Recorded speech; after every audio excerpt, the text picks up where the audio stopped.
Welcome to Planning and Beyond, the podcast where financial planning meets human understanding. I'm your host, Ashley Quamme, and today I have my good friend, Adam Holt, CEO, founder of Asset Map, here with us. Adam, do you need an introduction? I feel like, I don't Who's know, listening? everyone knows. There could be somebody who Maybe, doesn't know me. probably. I want to do like Good a to see you. Jason Kelsey intro. Do you watch their podcast, New Heights? I Do don't, you I listen mean, I to don't it? watch or listen to it, but, I Well, should that's being really from Philly. disappointing given that Jason is obviously up in the Philly area, but Yeah. you should go and listen to his podcast because he does these fantastic introductions of his guests. And there's a part of me that has wanted to do that. And I wanted to do that with you, but I'm not because I haven't practiced it. But you also just won this award for CEO of the year in the fintech space. You're super cool. You do all awesome things, not only with Asset Map, but also with Rebel Dads. You're just awesome. And so I'm glad to have you here, my friend. Yeah. I don't know if you heard, but I'm starting to date Taylor Swift's sister. And I reached out and asked if she was available. Listen, Not at all. Actually, I don't think my family's going to appreciate that joke. Thank you. That is really a kind introduction. I don't mind that one. That one's really good. I was okay. really All right. Well, surprised to it's get not, that CEO of the yeah. Year award. That was a fun thing, I think. Yeah. Surprised. There was a pretty good slate of people. I was like, wow, these guys have Super Bowl commercials. I'm like, how am I? But yeah, Yeah. so Yeah. Well, I think pretty it's well cool. deserved. I am also biased, because I am a fan of pro Adam Holt. So there is my bias there. So You also don't uh, know the other people that were actually I nominated, do you? don't actually. I'm sure they're wonderful. I'm sure they're great. I might know a It's few. true. I don't know, but Yeah, right. yeah. Who cares? Uh, Needless to say, I'm glad that you are here, chatting today with us. You, this past summer, you and Asset Map put on this fantastic event that I had the honor and privilege of being a part of. You were very gracious in inviting me. But I thought for today, we could talk a little bit about this because there was a white paper that recently came out talking about it. And what are we talking? What is it? The content, the subject, the purpose of getting together this past summer was to talk about advice delivery in 2030. Advice delivery in 2030. Not far away at all, actually. I want to talk a little bit about that today with you because I think that I don't want to call it a project, but this gathering of sorts was just so powerful. One, to experience firsthand, but also to be putting this out there for advisors and for the world. And so tell us a little bit about how did this kind of idea of we should be talking about what advice delivery in 2030 looks like? How did that come to fruition?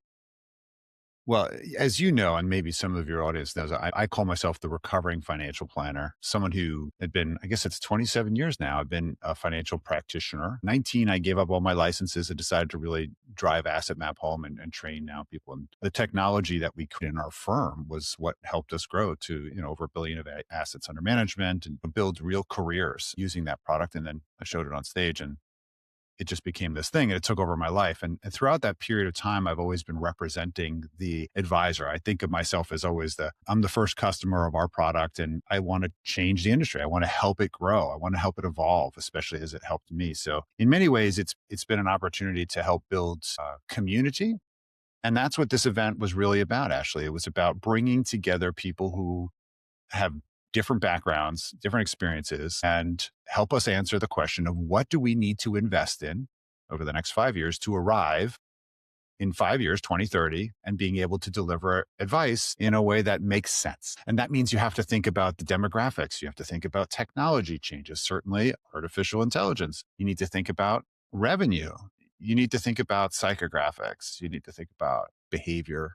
And that's why it was fantastic to have you represent, that very important aspect of how advice is going to be delivered, because advisors need to evolve. We cannot continue to do what we've always done and expect the same outcome. So I think it was a great opportunity for us to debate and share and hear different perspectives, and then put that together in something that was digestible for the community. And now it's actually hosted on wealthmanagement.com. You can go download it now. It's available to the community, no cost. Just go get it and see the summary of all those findings.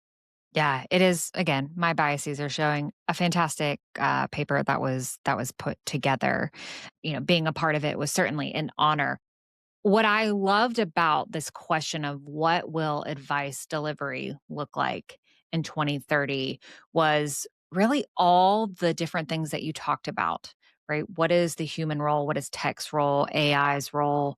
All of these things, because these are all components when we look at advice delivery. And so I guess maybe what I'm wondering from your standpoint, you gathered all of these brilliant, fantastic people from the finance industry. What were you really hoping for, wanting to see? What were maybe some of the different angles that, in thinking about what advice delivery looks like, that you are wanting to capture?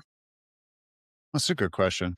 I think, like most projects, right? What you expect to get out of it, and then you get something completely different, or maybe just some better nuance of what the right question was. Just the funny thing about, I think, ironically, as an aside, the reason why AI is so powerful is because if you know the right questions to ask, you can get some pretty amazing answers. And if you ask poor questions, you're going to get poor answers. And I think the major question that we were trying to address is what is going to be the fundamental nuance? What is the one thing to invest in to make sure that we arrive in 2030 as a highly capable, let alone even still in business, by the way? And the number one answer is not technology. And yet it's the one thing we all talk about all the time.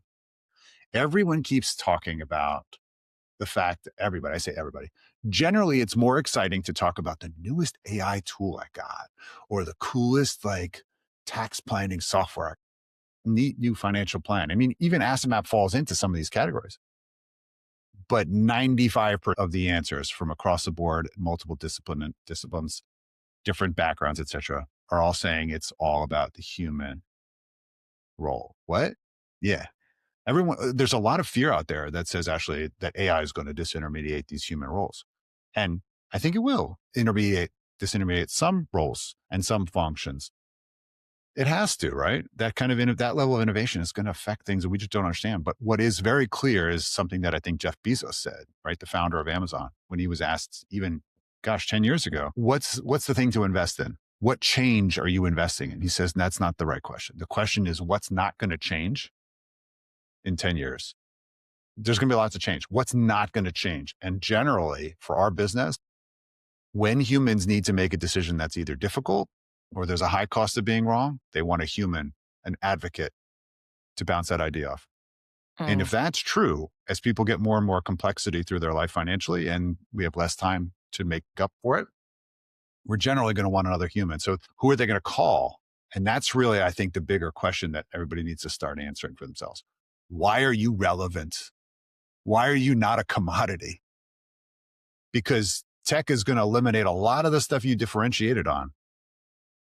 In fact, it's probably going to make everybody look very similar. So how are you going to differentiate? And almost all of it comes down to it's the skill of the human, their capacity, their empathy, their experience, their bench, their team, their structure, their compensation. Oh yeah, and maybe their tech.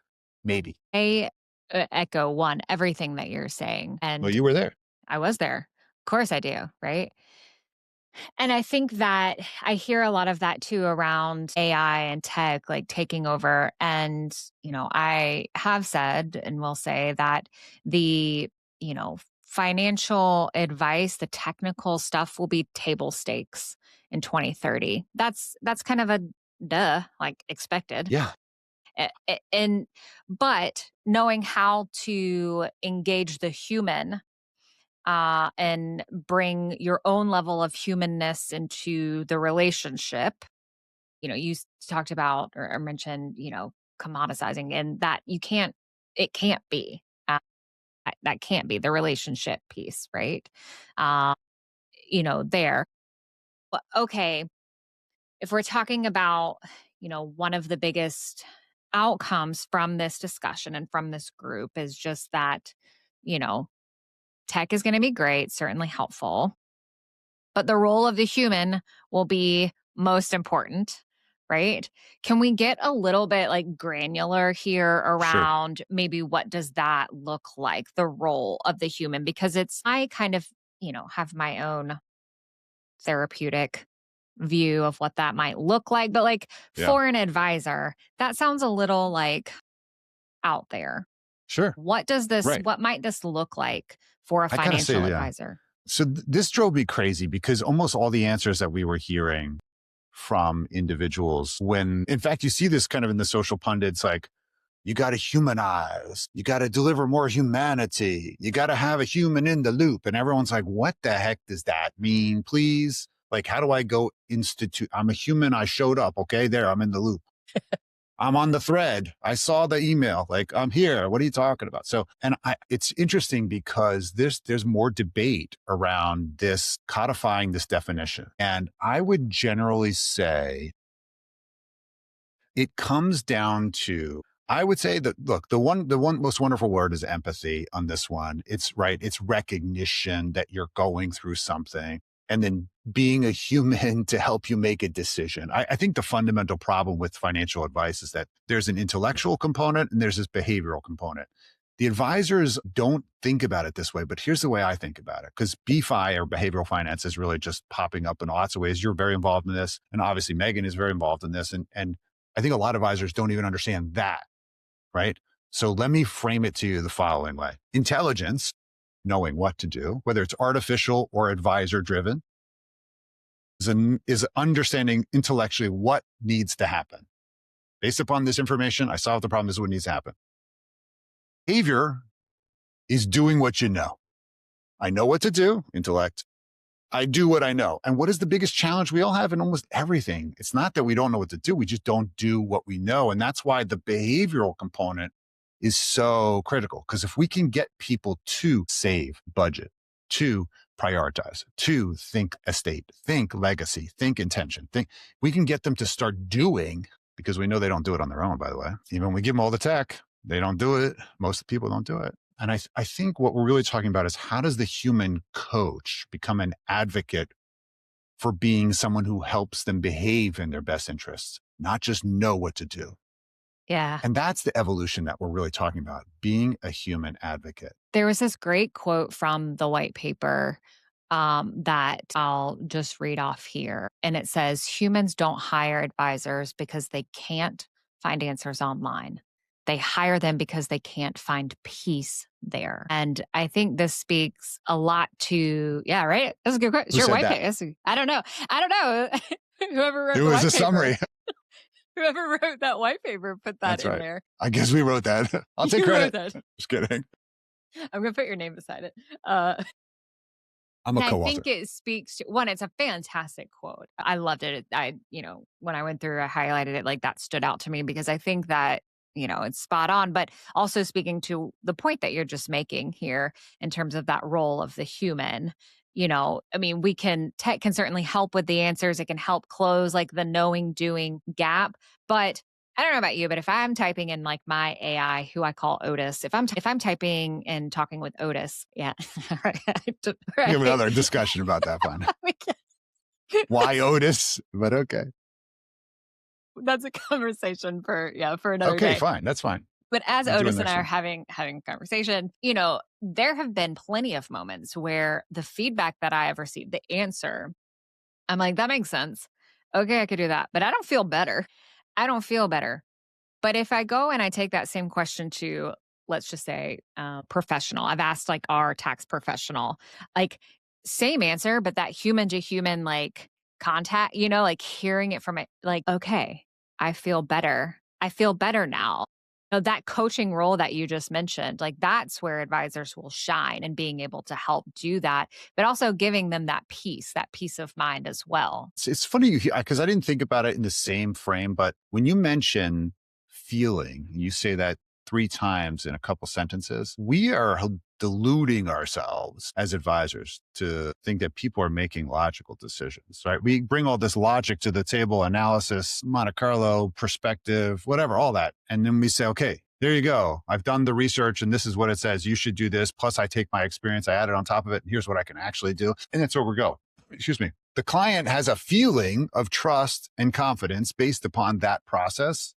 And then they decide to give you their life savings and say, yeah, charge me 1%. And as long as the client feels like you are acting in their best interest, I said feel, that doesn't mean to have a knowledge or evidence. They will stick with you for 20 years. They will even fight the relationship for the relationship when someone comes in and tries to take it away. Like, no, I can't leave Mary. I can't leave Joe. They've been there for me. Yeah. It's got to do with financial decisions. It's feeling. And the reality is that I think one of the things that we discount all the time is that what I call relationship capital is the biggest asset on an advisor's balance sheet, because it's the goodwill that you've accrued with clients as a result of building trust. And that's why they're with you, not because they understand what you're doing for them. They just trust that you're doing it better than they could on their own.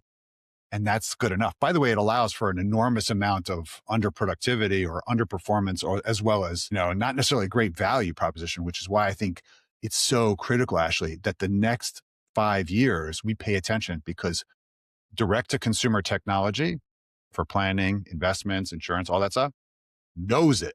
And they know they want that margin too. And they're willing to deliver it at a tenth the cost.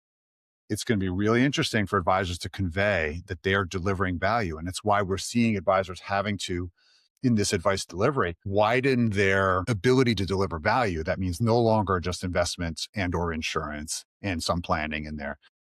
Tax, legal, estate, multi-gen, like we're going towards the family office fast. And I think the price points of that are getting much lower for getting that kind of service. That client experience is gonna start to matter a whole lot more. It's the A only whole lot more. differentiation. Yeah. Right. Yeah, and that can look like a lot of different things, but ultimately, clients are gonna want your value will be in terms of not only can they trust you, but also what kind of experience are you bringing to them in a way that communicates value and trust as well, there. Okay, so we talked a little bit about like advice in 2030. There's going to be this, the role of the human is really important. The human advisor, the role of the human advisor is really, really important. What else is going to matter other than that, Adam, in 2030 when it comes to advice delivery? What did you guys find from some of the results? What else is going to matter? It's kind of like the 80-20 rule, right? 80% of it's going to be the human role. You mean the other like little pieces, the 20% here and there? I think that process is going to be important. We asked 4 core questions, right? What is the human role in advice delivery in 2030? What is technology's role in 2030? Pretty much everybody said this is going to be an AI dominated landscape. One of the things I will tell or offer for anybody to think about is, yes, AI is going to play a role, but it's probably going to attach to a lot of our existing infrastructure tools, CRM, planning tools, asset allocation, take out a lot of the kind of grunt work, and, allow our delegates and our staff to really be super powered, which means they can probably handle more clients. I think there was a definite attitude that scaling doesn't necessarily mean helping 5 times as many clients. It probably means culling actually, and then, basically layering our firms and having tiers of clients that are served by different age groups and so forth. And that really brought into the third question, which what does the firm of the future look like? And how are you going to create a firm or an organization that has the depth of experience as well as the diversity of acumen, whether it's legal, tax, insurance, or whether it's business planning, estates, and behavioral finance, or maybe it's even just generationally. I have somebody in their 70s, 60s, 50s, 40s, 30s, and 20s, so I can relate to the customer of the future. And maybe they don't look like me, by the way, too. So that means adding different ethnicities, races, and genders on my team so that when they show up to the meeting, someone feels like they connect with somebody in the room, as opposed to be like, no, that's grandpa, like whatever. I'm not staying here because my dad liked you and played golf with you. Like, I'm not here. But Yeah. you bring in someone who looks like me and they've got a tattoo too. And I'm like, hey, what's up, yo? And they can connect with me and relate to me and my challenges. I think that's really important. So the composition of the firm of the future has to be thoughtful to what the client of the future is going to look like. And it probably won't look like your current client base. That thoughtfulness will add to capital value of the firm. So that's what's in it for you, not just, I just want to be empathetic. And then the last question is what skills? So the bigger skills that pretty much that I'm summarizing now, you got to go read the paper. The skills that people focused on were clearly, obviously, empathy, as well as skills of how do I use my technology. We're seeing a lot of people buy tech and not do the training. I typically tell people at Asset Map, you should spend at least 2 to 3 times what you spend on your SaaS software on training your people. So if you're going to spend $1,000 a year on software, you should put $2,000 into training them professionally. Don't say like, read these brochures, try to figure it on your own. You're going to use 10% of the product. You paid 100% for it. So the point is that we're not seeing the aligned investment in education. Just assume the tech is going to just add some scale value. Yeah, not really. So the skills that people will need will be accreditations. You remember our friend Brianna Blaney, she also has started a whole new accreditation on at the Anya Wealth Institute, which is, how do you think beyond finances and think about health and mindset and wellness? I think you're going to see a lot of advisors need to differentiate by bringing a whole different mindset to the table that people are going to get expired by, and they're going to get excited. Yeah, I would agree with you. From a skills standpoint, I think that is where I would selfishly like to see a lot of growth Oh yeah, happening sure. and money put towards, shameless plug here, maybe even into beyond the plan. Like, you No, never maybe know, but maybe. But right. those No, but why skills, not? Yeah, why why not? not? Those skills around not just even around how to communicate and show empathy, but even like I think about skills like how to navigate financial transitions. Like, do you know how to do that not just from a numbers standpoint, but from a dynamic standpoint, relational standpoint, helping them? There's a lot of other just skills there other than just being a good communicator. How to, conflict resolution, whether it's within families, multi-gen families, or even within a couple. Like, do you know how to navigate that? Not in such a way that you're a therapist, but just in such a way that it doesn't continue to derail the plan, enough, right? How to do it enough of. I think those types of skills, along with everything that you shared in our interests, will be hugely valuable, when it comes to what advice delivery in 2030 will begin to look like. Now, we've talked a little bit about technology's role here. And I am pro asset map. I'm not a You mean you're pro a at, professional? I am like for Okay, asset map. I think you guys are thank you. cool. I think, demoing, looking at, when you've run me through, the user experience, what that looks like, I think it's awesome. How is asset map really helping advisors on this advice delivery in 2030? Like, how are you guys doing that? You don't have to spill any like top secret secrets or anything, but like, what are you Worst guys way to doing? market top It is secret. the worst way. I mean, you could do it heard here on Planning and Yeah. Beyond first. Okay, fine. Expose.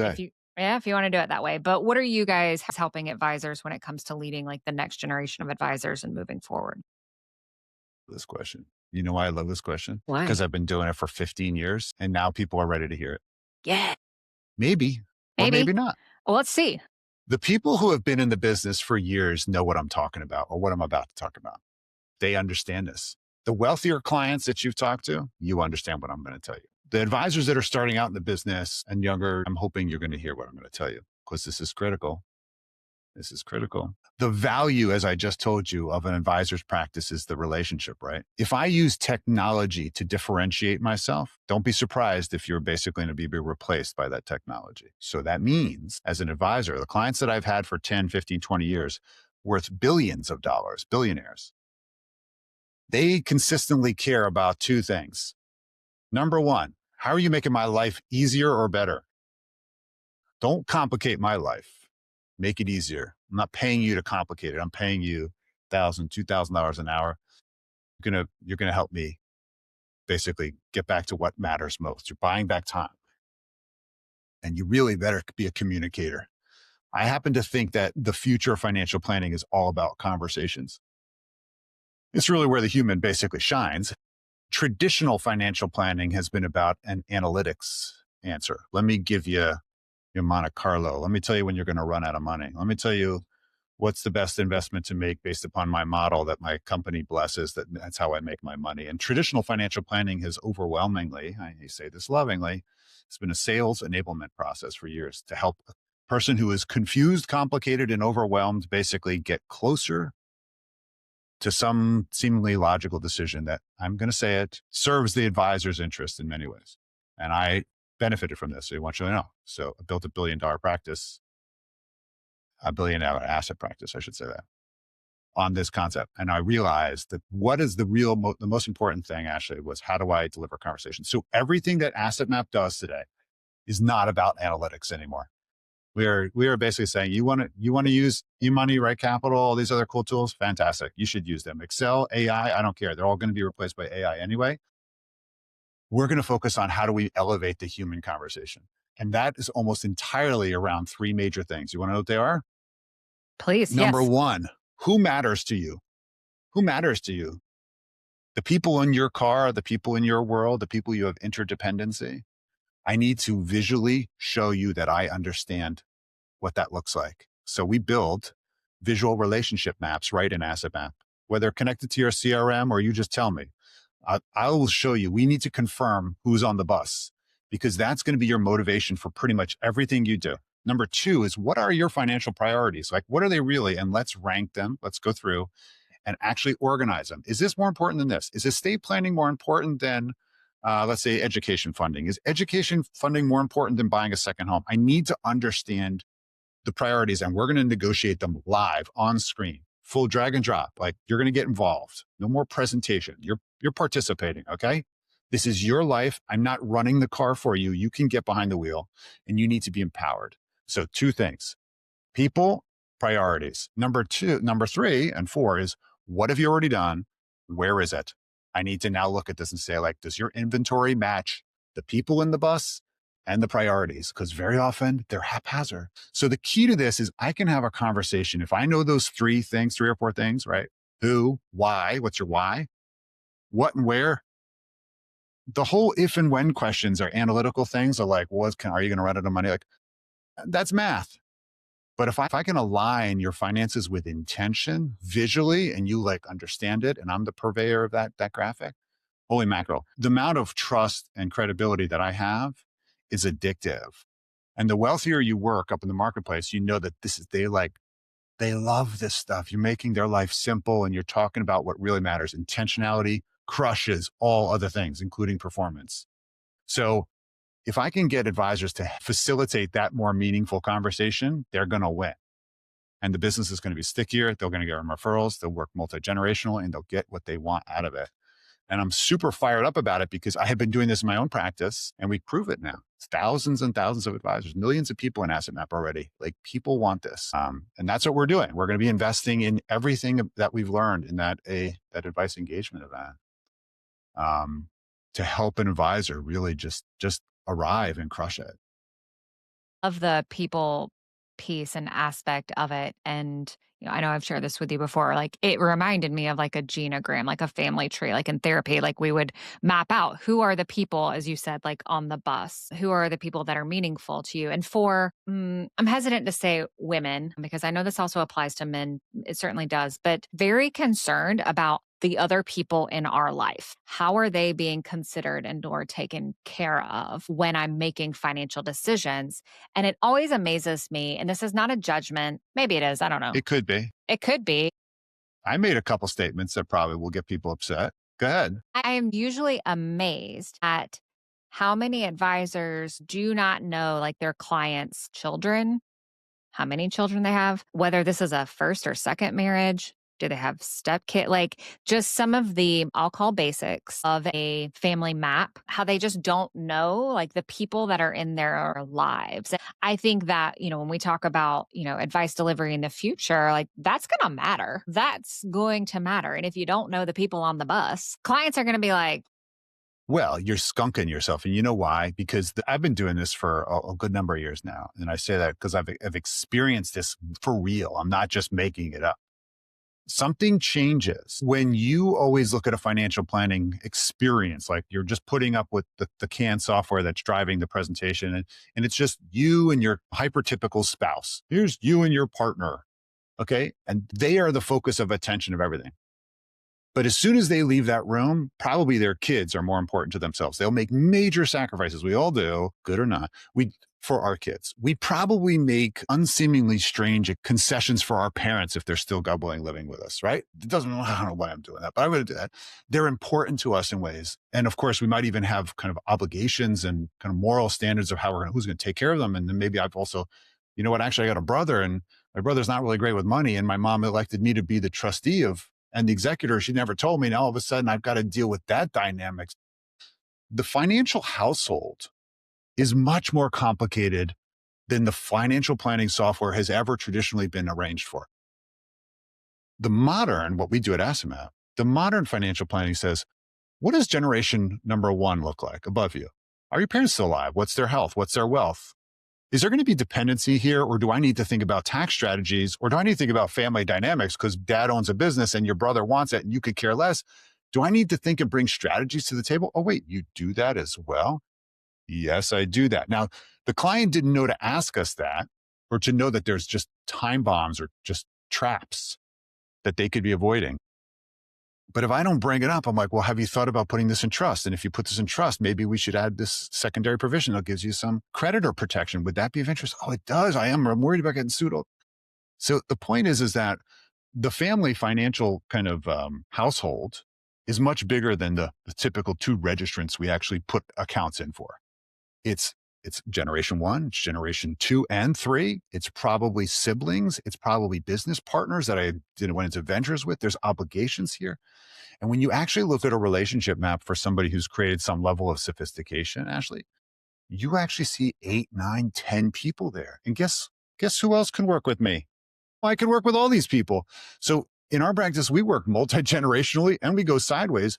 Acquisition cost from a business standpoint goes down to very low because I don't need to find my next customer.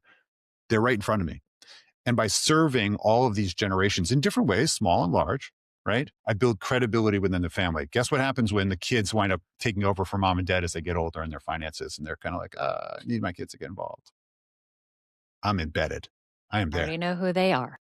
They already met me. I've had family meetings and they're on the map, by the way. And I needed to have conversations with them because they're going to be in role. And I told them what their role is going to be. And I'm like, I Yeah. can't do without Adam. And I know their kids. And I I know know the in-laws. everybody. And they're on the Yeah. screen and we can talk about changes. I don't need to ask awkwardly, by the way, how's your children doing? Like they're on the screen. I say like, by the way, is Billy still into soccer? Or like, oh no, he's changed. Is that how your awkward voice is? That's how my awkward. Okay. That's good to I know. do Yeah. different roles based upon who I'm emulating. Okay. Okay. What would Otis say? What's Otis's voice? That's what I want to know. I need to think about that. I need to think about that one and come up with You need to think something. about it. I do Oh, need you to think haven't about given what them a Otis. voice. Okay. I think it's in my head. I hear it in my head, but I don't say it out loud. Okay, people might. Yeah, now Right. my credibility Hopefully is they're laughing with definitely us. like, I don't know, but either that or No, they're you're like, very real. wow. Thank you. Try to be. It reminds me, kind of talking about these generations, it reminds me of this going back to kind of my clinical therapy days in graduate school, learning about systems theory. The whole is greater than the sum of its parts. And so I just think about from like a total financial planning standpoint, having, not just if you just focus on the couple, the dyad, right? If that's your sole focus, right? Like you're missing so much, right? Like that one little part is you can, know a lot and get some information, but like the whole, right, is comprised of all of these parts. And you will make such a big impact from just a complete, total financial planning standpoint when you understand all of the parts and know what they are and how they all work together and are interconnected. Yeah. Look, and there's plenty of arguments on the financial planning side that are just intellectual and not emotional or feelings based that justify this as well. I think we're going to see some really interesting best interest challenges and lawsuits around advisors who pretended to be fiduciaries and then never protected the second generation who was not their client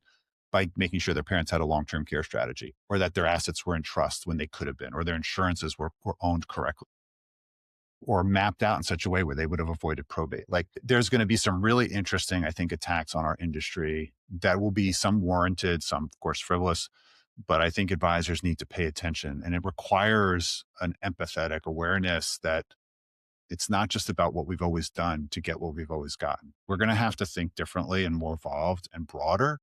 Like I said earlier, we've seen that in the feedback.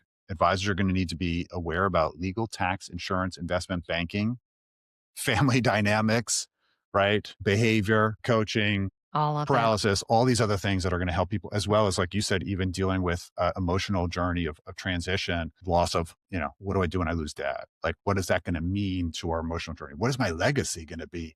Do I need to think beyond 1 year, or are we talking 100-year legacy? Yeah. I think we're going to be able, we have the permission now. We just don't take it, because I think a lot of advisors are running the same old play. Run the asset, take the assets over management, and then do an annual review, talk high level enough to the client stays with us, go play golf. Repeat, repeat, repeat. What a great life and what a great income. But I don't think it's going to work in the same way going forward. I think it will either. What's interesting is that, so I had a prospect reach out this week, and they actually talked a little bit about they said something to that effect of like, we have found that we're just having the same old conversations, and it's not starting to feel good. So I think even on like the advice we've been talking about, like kind of what the clients want, but I think even advisors are like, this doesn't feel good to just, rinse, wash, repeat, have the same conversations and go play golf. Sure, for some there might be, like that might be. But I also think that there will be a growing desire, even on the advisors, in to do and be more, and to make a bigger impact there. So at least I'm hopeful that'll be the case. Well, I think look, the industry is going to force it. We obviously have an aging out generation of advisors. So depending upon, your audience, if you're listening, where you kind of put yourself, are you in that later stage of the career where you've created lifestyle, perhaps, maybe you've created some financial stability, and it's about time to mentor the next generation. I will tell you, as you probably already know from your clients, the clients that retire, they die fast if they have no purpose. So, or their health goes downhill. So I really kind of encourage some of our peers that are thinking late stage as an advisor, or if you know someone like this, find ways to give them purpose. And that's really, I think the best one is through mentorship. And I think what we're going to see is a fantastic opportunity for advisors who have successful long-term careers who understand the nuances of human dynamics, which have been a little bit questionably lost with this technology innovation over the past bunch of years. They're going to be great ways to build and lift people, at be mentors, be advocates, and stay engaged and involved and do the stuff you love, delegate the rest. And that's a big thing. I don't know if you saw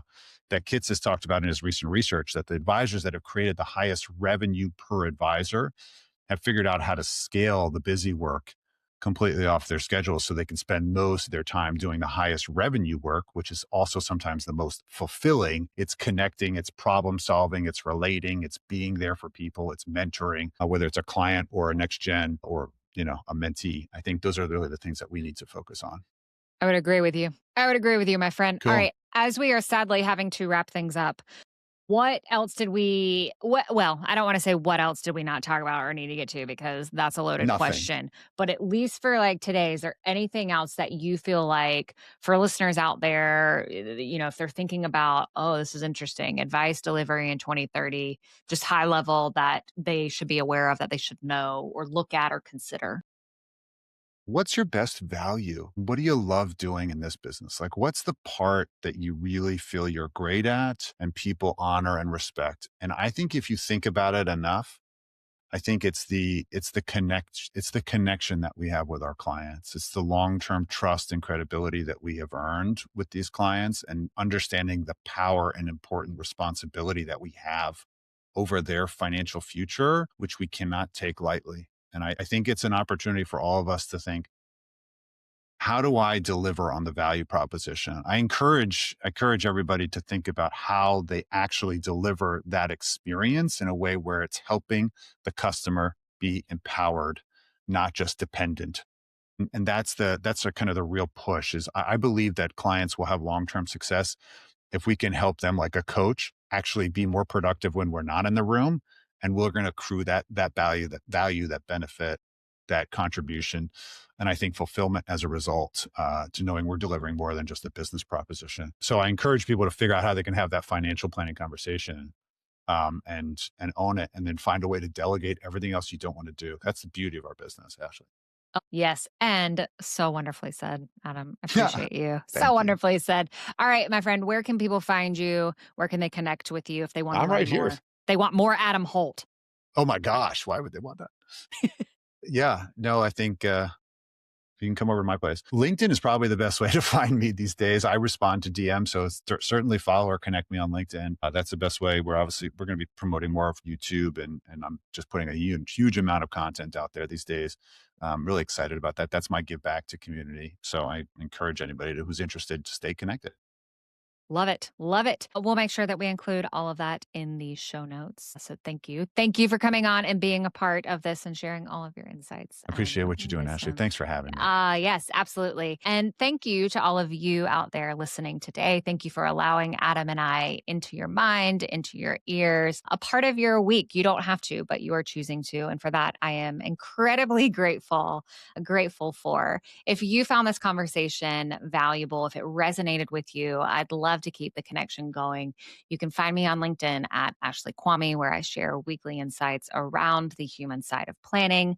You can also follow the show so that you never miss a conversation like this one. And if reading is your jam, if reading is something that you enjoy, you can head on over to our website, www.beyondthefp.com, and sign up for our monthly newsletter where we share insights and strategies all around how to integrate the human side of planning into your firm. But as we wrap up this incredible episode, I want you to go about your week, go into your weekend if it's the end of the week, and remember that finances don't have feelings, but your clients do. Until next time, keep planning, keep growing, and keep going beyond.